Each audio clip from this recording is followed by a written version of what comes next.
Hello there and welcome back once again to some more Grand Theft Auto Vice City. Today we continue on Let's Play. This is episode 25. In today's episode we are taking a look at the Firefighter side mission. This is a returning side mission from GTA 3, although it is structured a little bit differently in this game, similar to how Vigilante is now structured.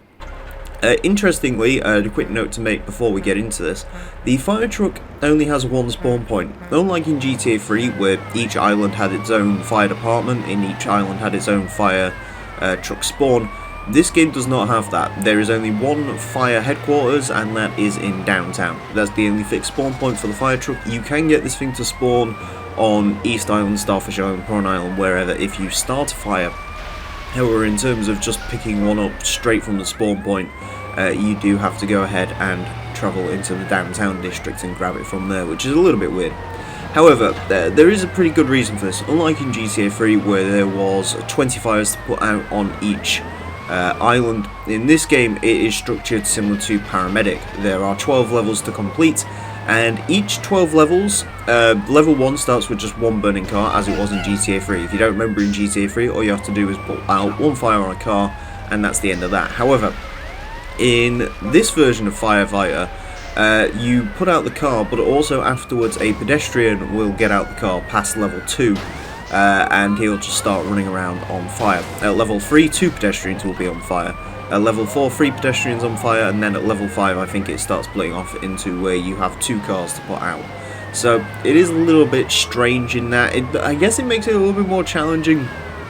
It is slightly quicker, in fairness, because you're not travelling to 20 different locations, you're only travelling to 12 different locations, but you do have to be a bit more exact with the hose. You also need to watch out that pedestrians do not get run over, as can happen.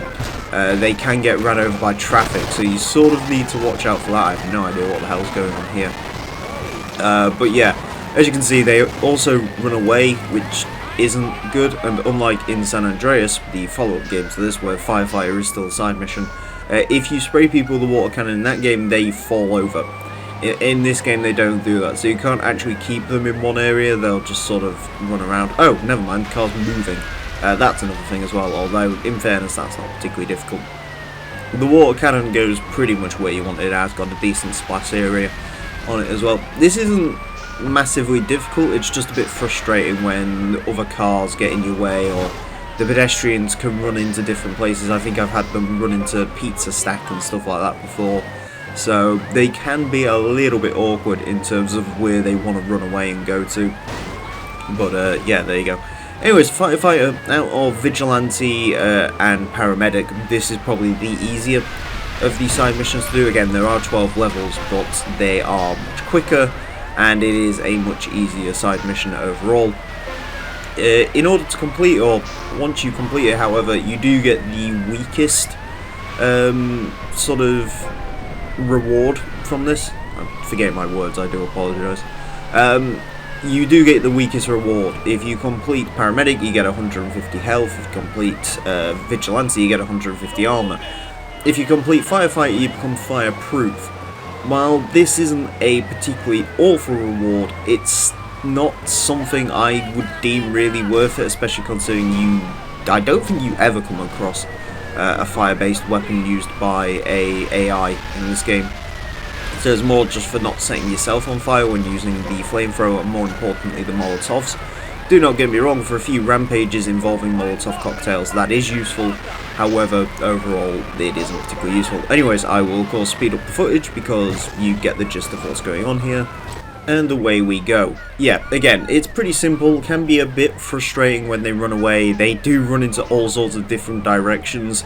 To be honest with you, in terms of strategy and stuff, you probably won't need it. While it is an awkward side mission, it's not a particularly difficult side mission.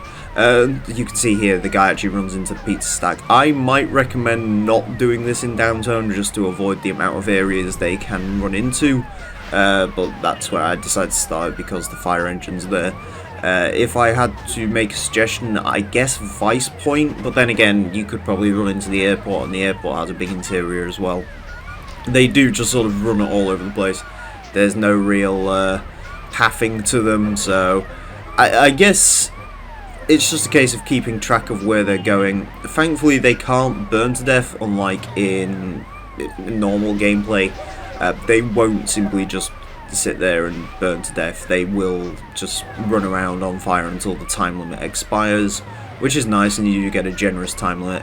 So it's not so much a case of it being a hard side mission to complete within the time limit.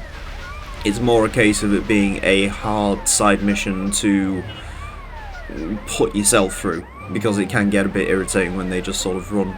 See, here's alright, when they all just run in a line and then cross the street for no reason. But, you know, you earn some pretty decent money from this, and again, it's not a massively difficult side mission. I will say, this was my second attempt of it. You might notice the cut to when I got into fire truck. I think I got busted or wasted or something. Yeah, busted probably. You do have to watch out for police attention. That can happen. I think it's if you spray them with the cannon by accident, you can go ahead and get police attention on you, which isn't so good. So just be aware of that. Of course, if you see a police officer coming towards you, just back up and don't run him over or anything, because you don't want to risk getting any more stars, because it's not worth it on this side mission. But yeah, either way though, as you can see, as we finally put out the final guy for 78 fires total, we will complete level 12, and there you go. Fire truck mission level 12 complete. You are now completely fireproof. You can continue to do it. Also, one thing worth noting is if you do exit the fire truck, then the mission will fail. Anyways, thank you all very much for watching this edition of the Grand Theft Auto Vice City Let's Play. Do hope you've enjoyed. Next time we're going to be taking a look at the hidden packages on the East Island and Starfish Island. So join us for that. Until then, farewell. You know the fear, the sorrow that my heart holds in, knowing just where my hopes and dreams are going. I won't let you break. Got up in a war that you are not part of. I send this letter to your father with love.